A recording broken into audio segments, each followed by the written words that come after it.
Welcome, Transformer fans. My name is Composite Enerjoe, and today I got a big review for you today. So big, one would even say it's on a cosmic scale. And that is... Today I will be reviewing the Transformers Cybertron Supreme Class Primus. And here he is in his alt mode, which is Planet Cybertron. So, for those of you who sort of are unaware of this character... This is their god, essentially. And I mean that this is their creator. This is Primus. Where, depending who you ask, he's basically the Transformers creator, pretty much. And that he was at least, he created... There's many versions of sort of... Okay, when it comes to sort of the origin story of the Transformers... It varies depending who you ask and like what continuity you look at. But usually when it comes to the character of Primus, he is not only Planet Cybertron, but he is also the one that started the Transformers race by basically creating the original 13 Primes. So again, it depends what continuity you're talking about, but that is what Primus is. And this version is from the Transformers Cybertron TV show, or I think how it was called in Japan, Galaxy Force? I think that's what it was called. But yeah, here he is. And this is really cool. Like, it's so neat getting these planet formers. And you can look around and like they're chock full of so many little details. Just all over. And I'm pretty sure that there's like a bunch of little references to actual cities from Planet Cybertron. Like this one in particular, I'm pretty sure this is Kaon. I'm not 100%. But I know that that's actually a very important Cybertron city. Again, it might be Kaon. So yeah, just so many details, and it's just super cool. And Primus here, being an old figure, but a big old figure, he actually comes with some extra little features. Because he's from the Cybertron era, he comes with this little thing called a Cyber Planet Key. Now, I don't have his original one, which was like a silver planet key, but, so I'm just going to borrow this one from one of my other figures. This is the, speed planet key, I think. Yeah, I'm pretty sure that's what this was. So, he would be using this, he would basically use this to activate some of the gimmicks of the figures. That's what these little cyber planet keys are, and they're like part of the story, and, you know, etc., etc. But, something that's unique to him is this thing, called the Omega Lock. And this thing... With these little notches, you can actually put, like, planet keys in them. It doesn't do anything. This thing actually has its own little lights. No sounds, but its own little lights. But nothing happens if you plug them in. I didn't really plug in all four of them. So, I don't know if maybe plugging in all four does something. I don't think so. But the idea is that, I think in the show is that you plug in all four and then you dock it in. And then you plug it in. And then... I don't know if you can see that, but it lights up. Very cool. So yeah, this thing has a little button thing here, which if you press it... Hold on. That happened. Hold on. There we go. It just pressures down and lights up. So, there we go. It's a simple little light switch. But yeah, this is the Omega Lock. It's a thing as part of the story. This is how you sort of awaken Primus. Obviously, it's not this big, while, you know, in comparison to him. This is actually supposed to be quite a lot smaller. But again, it's Transformers. You can't really, you know, trust scale. One thing I will show off is that apparently Cybertron here has a battle mode. And it's weird that a planet has a battle mode, but I'm going to show it off first because it's actually part of the transformation. The Cyber Key will show off later. But, do I have anything else to say about this? Not really. That's pretty much it. Oh, one cool thing is that he has these little stands so that you can stand them up, which is neat. But, yeah. So I'm going to start showing off his transformation by first showing off his battle mode, which is something like this. You plug in the Omega Lock here, and then I think it's supposed to shoot this way. You pull it back, and this also generates sounds. When I pull it back, so let me get it in frame. Wait for it. You hear that? And this basically serves as Cybertron's Primus's battle mode, I think. And you lift up the cannons. And I'm missing one of the missiles, but if you had the missiles, you would just fire these things. And, oh, and there we go. There we go. It just fires his missiles. It works on both sides. Shame I lost one of the missiles, the other missile, but, you know, happens with old figures. Sometimes you sort of misplace stuff. So yeah, and the Mega Log is still lighting, so let me take that off. And I'm going to leave it at that. So this is essentially the first step to transforming him. It's quite a spectacle. Because of this gimmick, he's pretty easy to transform, but it's a heck of a spectacle. It's a big grand show. So now we lift him up. And this guy's gonna get really big. He's a Supreme class figure. And Supreme class was just, back in the day, what they called really big figures that were like way bigger than even a leader class. Nowadays, you would see something like a Titan class, which is even larger than that. But this was like the old school version of a Titan class, which was significantly smaller. So yeah, this is just when they had really big figures they wanted to use, they would just call it a Supreme class. And Primus is one of them. So next step would be to come in here, I believe. Take this entire assembly and fold it down. Pull this back, fold this down, push it down. He's very ratchety. A lot of ratchet joints. And carefully rotate the entire waist. You have to move the leg a little bit. So you rotate it like so. Then you separate here, push these down, then come in here and lift up what would be his feet. Now, he doesn't have much in the way of feet, but he is supposed to be a planet, so yeah, I don't really know what would you expect. Like, why would he have feet? He's just not gonna stand anywhere. But they at least gave him something, and these big things serve as his heels. And you can angle them. Okay, now comes for, he should be able to stand on his own now. There we go. So you can't really separate the legs just yet, because then comes the second part of the key, which is really cool. You plug this in his chest. Oops, stop moving. And then it's going to reveal his head. And I don't think I'm going to be able to get the entire thing in frame, but I'll just do close-ups. And then you lift up, and it'll reveal his head and make lights and sounds. So watch this. You hear that? And I think that's all there is with his lights and sounds. And that's pretty much it. Like, unfortunately, he doesn't have a button that I can see that allows him to so then you just lift out the things. Then we go back down, separate the legs. This just hangs here. Adjust the feet, adjust the toes. He is pretty heavy. He's a bulky figure. So that's his lower legs. Go back up. And now we actually get to use, and if you want, you can have these pieces be like this. I kind of prefer having him down to give him little shoulder cannons. Well, not little, like anything but little, but like give him shoulder cannons, which is really cool. And now we get to use the cyber key function, which is for his arms. And they have these little slots, which all it's gonna do is when you plug it in, it just activate, it'll lift this up. There you go. It's spring loaded, and to push it back down, you just push it in, push it down, and that's it. But let's activate them again. And then on this side, and thankfully it doesn't really matter how you hold this as long as you plug it in. So yeah, that releases his arm cannons. Super cool. And yeah, like there's some other stuff which I'll show off later, like his battle mode. You know what? Forget it. I'll show off his battle mode now. So we have it like this. You go down. Here on his legs, there's like these notches here for the Omega Lock. So you plug it in here, the Omega Lock lights up, and then you start rotating. And then a bunch of like other things start moving into place. There we go. This rotates, revealing a bunch of, essentially I think missiles, guns, more missiles, and then you do the same thing on his other leg. Woo! Again, it's an event doing this.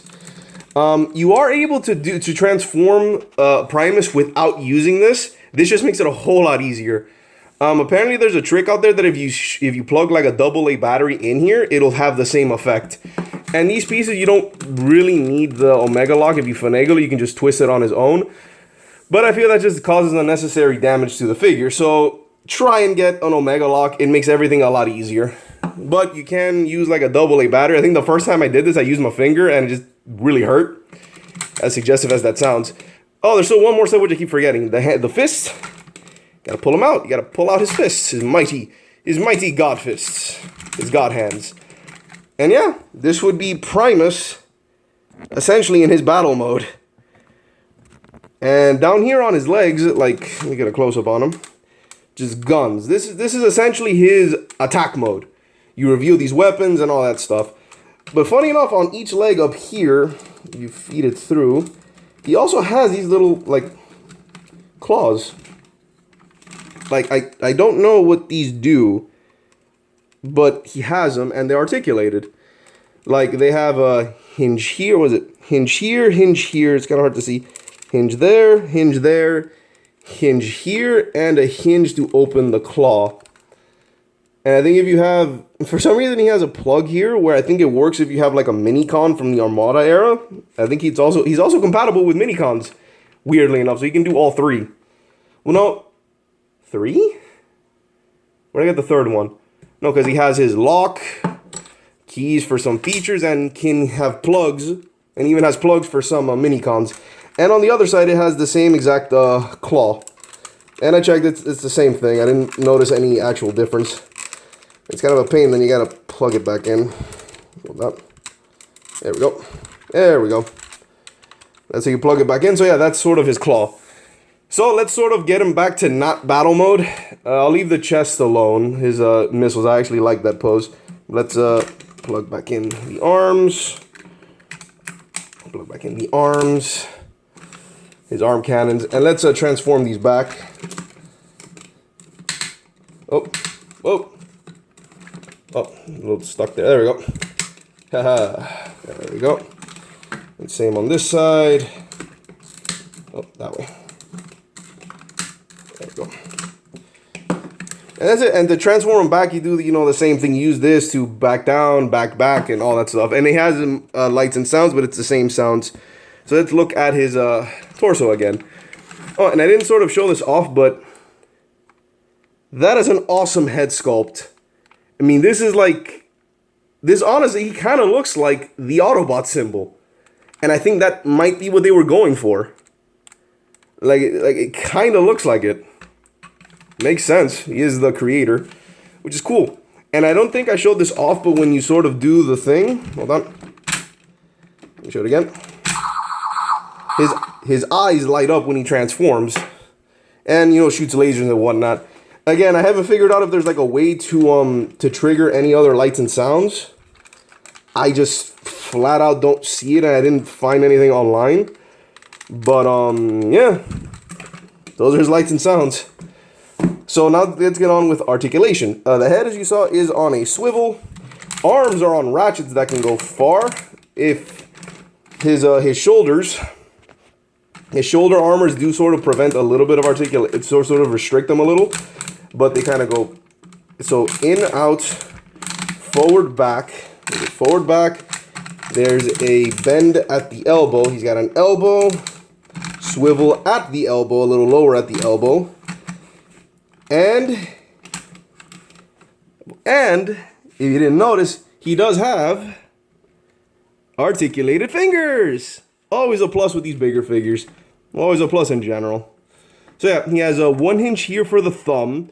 Then he has 1 and 2 hinges for his index through his pinky, and the left hand is the same.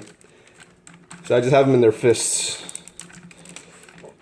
So and I can make the obvious sort of a joke with this, but I'm not going to. I'll just leave it up to your imagination. But yeah, he's got articulated fingers. Very cool, very ratchety, very sturdy figure. I don't think they make figures like this anymore. Or if they do, they kind of blow up the price quite a bit, which is sad.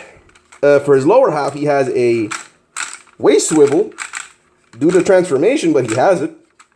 Then for his legs, it's forward, back, in, out. He has a bend at the knee, a swivel at the knee, and the foot does have sort of up and down, and even has an ankle pivot.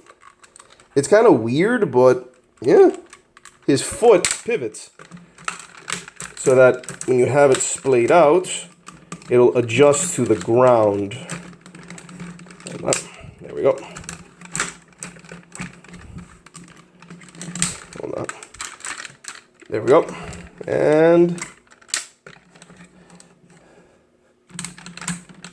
I think I got him right. There. I think that's right. So yeah. And that's it. So yeah, he's, for such a big figure, he is pretty darn articulated. Like, as far back as I can really move it. But yeah, he's a big figure. And I might as well just bring him in, since you kind of saw him on the corner. Let's do a size comparison. Just kind of pointless. Here is Ratchet. He towers. Let me do something a little cute here. Let me open up his hand. Put little cliff jumper. Come on. You can balance it. There we go. And there's little cliff jumper. So that's a Legion class figure next to the Supreme class. And there's a Deluxe down there. So yeah, he is massive. He is a big boy. Which is awesome. And yeah. So if you haven't realized it by now, I love this figure. This figure, it is awesome. It is worthy in like any collection. This could easily be a centerpiece. The only thing that would honestly sort of overshadow this would be if you have one of the Titan class figures, which are even bigger than this. I want to say at least maybe double the size, maybe even a little more. But yeah, Primus here, an awesome toy. Not only a great centerpiece for a collection, just a great collectible in general, but I can see this thing having so much play value, especially since it towers all of the other figures. It's just good. This is just an overall very solid and great figure. Even for such an old figure, like it is still very cool. And this is like it's a great figure. Like I'm kind of just like mixing my words here, but Primus here is a great figure. Highly recommend it for either a collector or for even just as a great gift. And from what I've seen online, he's not too pricey. Like for how big this thing is, he's not that pricey. The only problem is that if you try and get him with this, now a complete one will run you pretty high. But from what I've encountered is that Primus by himself is not that bad. The problem is sort of getting Primus with this, like a relatively complete one, then it's going to be pretty pricey. Then you're better off just getting a Titan class at that point. But yeah, overall, fantastic, solid figure. Highly recommend them. Wish I could have him in frame like completely, but yeah, he's just a big boy. Some interesting facts about him was that Primus, apparently when he came out, he was re-released like 3 separate times in his own during the whole Cybertron toy line. 3 different versions with like very small deviations. He later got like an all gray repaint from what I recall, and more recently, and weirdly enough, he was recolored like in a bright purple and orange color scheme and released as a Toys R Us exclusive for the Transformers The Last Night. And let me tell you something, don't get that one. Mainly because I feel that one is a bit overpriced, but color scheme wise, this works a whole lot better than that one. That one was just way too bright and garish. It was just, it didn't look good. Plus it was weird since if you hadn't seen the movie in Transformers The Last Night, they revealed that Earth was Unicron, like in the Transformers Prime show. So I'm wondering, why didn't they recolor and re-release the Unicron figure, since Unicron is the one that pops up in the show, in the movie, not Primus. However, they just called him Planet Cybertron, which is like weird. So yeah, you could get, there is a version of this figure that's just called Cybertron. Kind of weird. Like, again, I felt it would have been cooler had they done Unicron and kind of gave him like an Earth-like color scheme for his planet mode. They don't have to change anything, but they could allude to it being Earth, and it would have been really cool. That's just me anyway. That's what I would have done. Not a reissue of Primus. But whatever. Again, solid toy, great figure. And that's all I got. Yeah, this has been my review of the Transformers Cybertron, and you can plug this in there if you want. The Transformers Cybertron. Looks like he's got a cannon. Again, play value. Oh yeah, so this has been my review of the Transformers Cybertron Supreme Class Primus. This is Composite Enerjoe signing off. Peace out. Oh, peace out.